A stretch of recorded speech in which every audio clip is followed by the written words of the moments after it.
दोस्तों, आपने ग्रैनी और ग्रैंडपा और इविलन की रियल स्टोरी मैं आपको सुनाने जा रहा हूँ। मैं और मेरा भाई चचेरा भाई अशाद आपको ये कहानी बोलने वाला मैं हूँ और अशाद इविलन की आवाज़ निकाल रहा है। और इविलन के फादर की इविलन के फादर कुछ साल पहले मर चुके थे और इविलन अकेली थी। इविलन को हर साल दोस्तों, ये कुछ साल पहले की बात है जब ग्रैनी, इविलन और ग्रैंडपा नॉर्मल इंसान रहा करते थे। और ग्रैंडपा के दो गर्लफ्रेंड थे। एक पहले थी इविलन और दूसरी थी ग्रैनी। कुछ वक्त वो ग्रैनी के साथ बिताने लगा। इविलन को कुछ अच्छा नहीं दिखा था और वो कह रही थी, आज तो तुम मुझसे शादी कर ही रहोगे। तुम्हारा ये वादा है, वादा मंजूर। और वैसा नहीं होता। ग्रैंडपा ने ग्रैनी के साथ शादी कर चुकी होते है और ग्रैनी को कुछ साल बाद बेटा भी होता और वो बेटा इविलन लेके भाग जाती। आज तो मैं चुरा लूंगी इसके बेटे को। ये चुराया और ये भागा इसके कमरे से। और ग्रैनी तुरंत ग्रैंडपा को कॉल लगाती है और कहते हैं कि मेरा बेटा इविलन चुरा ले गई। और ग्रैंडपा कहते हैं, टेंशन मत लो, मैं इविलन को समझा के आता हूँ। इसकी दिमाग में कुछ खिचड़ी पकड़ी होगी। मैं इसे जाके अभी समझा के आता हूँ। ये इविलन, क्या हुआ तुम्हें? क्यों मेरे बेटे को हाथ लगाया तुम? क्योंकि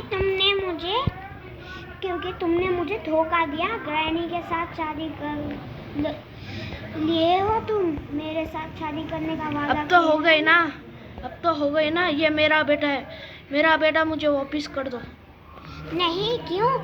समय पहले मुझे अपने आप को मेरे हवाले कर दो, जभी दूंगी मैं तुम्हारा बेटा। तुम्हारा मतलब क्या है? मैं दूसरी शादी कर लूं तुम्हारे साथ? नहीं, ग्रैनी की शादी तोड़कर मेरी शादी कर लो। नहीं, मैं ग्रैनी से डिवोर्स नहीं ले सकता। अच्छा, तो दूसरी शादी कर लो। वो भी तुम्हारे साथ? अच्छा, तुम इतना ही कह रही हो तो तुम्हारे साथ दूसरी शादी कर ही लेते हैं। तभी ग्रैंडपा और इविलन की शादी चर्च में होती है, क्योंकि इविलन के फादर, जो पिताजी थे, वो कह रहे थे कि कुछ वक्त तुम ये चर्च में बिताओगी। वो चर्च में ही रहती थी। और इविलन शादी करने के बाद ग्रैनी से कहती है कि ये हमारा बेटा है, ये मेरा सौतेला बेटा है, तो तुम्हारा का। तो ग्रैनी उसे थप्पड़ मारती है और वहाँ से चढ़ जाती है। कुछ साल ग्रैंडपा और इविलन बिताते हैं। जिंदगी भर एक घर में कुछ वक्त बिताते हैं। और इविलन ग्रैनी से बात कर ही लेते हैं और इविलन को जरा भी अच्छा नहीं दिखता है और वो चाकू लेके ग्रैनी की तरफ कदम बढ़ाती है और ग्रैनी का कत्ल कर देती है। और ये कहते हैं कि आज तो मैं तुझे मार दूंगी। ये मार दिया इसे। और कह रही थी कि और वो जादू टोना करने लगी उसके ऊपर। ये क्या? मेरा तो जादू टोना गलत इस्तेमाल हो गया। ये क्या? इफात ग्रैनी चुड़ैल निकली। उसका जादू टोना गलत हो चुका था और वो इविलन के पीछे पड़ी हुई थी। इविलन एक स्कूल में छुप गई थी। आपने इविलन की गेम तो बहुत जने खेले होंगे। वो इविलन स्कूल में इफाते रहती है कि ग्रैनी से उसका पीछा छूट जाए। ये जगह मैं बहुत सुरक्षित रहूंगी। और वैसा नहीं होता है। ग्रैनी जब भी इविलन के ऊपर एक दो 5-6 वारा करती है और उसे भी उसकी तरह बना देती है। और इविलन हैमर लेके वही स्कूल में घूम रही होती है। ये क्या? आज तो मैं स्कूल में ही सारा वक्त बिताऊंगी। और ग्रैनी वहाँ से चल रही होती है और ग्रैंडपा बोलती है, तुम पागल हो चुकी हो क्या? मेरी दूसरी बीवी जो इविलन है उसे क्यों मारा? वो ग्रैंडपा को 2 थप्पड़ मारती है और कहती है, नहीं, तुम बहुत बुरे हो कि तुमने इविलन से शादी की। वो बहुत बुरी औरत है। अब मैं तुम्हारे साथ थोड़ा भी वक्त नहीं बिताने लगूंगी। दूर हो जाओ मुझसे। और ग्रैंडपा दूर हो जाते हैं। तो ग्रैंडपा को बहुत अपनी गलती का एहसास होता है और ग्रैंडपा ग्रैनी को मनाने की कोशिश करते हैं और ग्रैनी मानने को तैयार ही नहीं होती है और ग्रैंडपा अपनी ज़िंदगी से हार मान लेते हैं। कुछ साल बाद ग्रैनी का बेटा बड़ा हो चुका होता है और उसका बर्थडे भी आ जाता है। इविलन का भी बेटा होता है। वो भी उसका बेटा खतरनाक पैदा हो चुका होता है।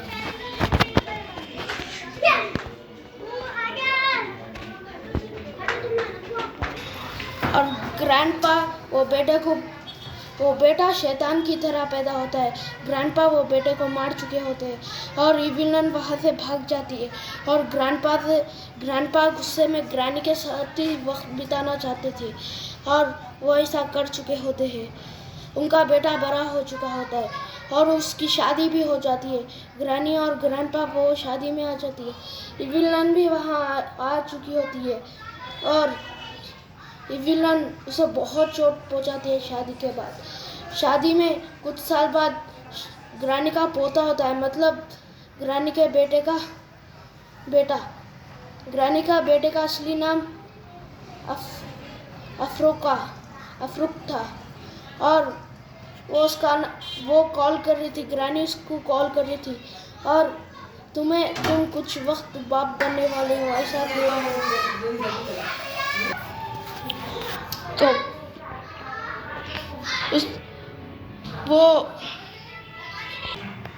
वो कहता है कि इसका नाम आर से ही रखना चाहिए, रॉट। ग्रैनी बोलती है कि रॉट नहीं, डी की जगह कुछ और लगाते हैं। ग्रैनी सोच लेती है डी मतलब कि रॉड इसका नाम हुआ। हम दोनों ने मिलकर इसका नाम ढूंढ लिया। तो वो बहुत खुशी होते हैं। इविलन को बहुत बुरा लगता है और वो एक टैक्सी ड्राइवर को भेजती है और उसके बैग में बम लग जाता है और वो उसका बेटा मर चुका होता है। इविलन कहती है कि ये तो मर चुका है। ग्रैनी को और गुस्सा आ जाता है। इविलन ने उसके बेटे को मार दिया और कुछ साल बाद ग्रैनी को उसकी बहू भी मर चुकी होती है और इविलन उसके पोते को भी लेके जाती है और उसे बहुत सजाएं झेलनी पड़ती है और उसका बेटा डांसिंग और आइसक्रीम बेचने पे वक्त लगाता था। उसकी नौकरी डांसिंग के ऊपर थी। डांसिंग में से वो निकल कर आइसक्रीम बेचा करता था। जब ही इविलन ने उसे मार चुकी है और उस पर जादू टोना करके उसे शैतान बना चुकी है और अपना रॉड भी आइसक्रीम वाला बन चुका था। वो अब किडनैपर बन चुका था। वो ग्रैनी कुछ साल बाद इविलन के घर आई, बोली मेरा पोता मुझे दे दो। जब भी रॉड वहाँ आया और इविलन कहने लगी, सॉरी, ओह सॉरी ग्रैनी, मैं तुम्हारे बेटे को मार चुकी हूँ। ग्रैनी ने 2 थप्पड़ लगा। अब वो कहाँ है?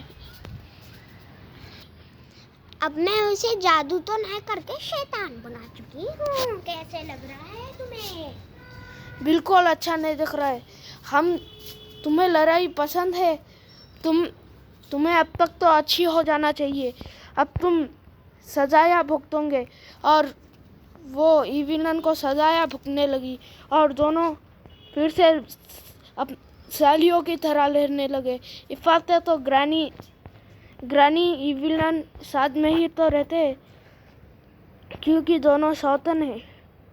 ग्रैंडपा के 2 बीवियाँ हैं।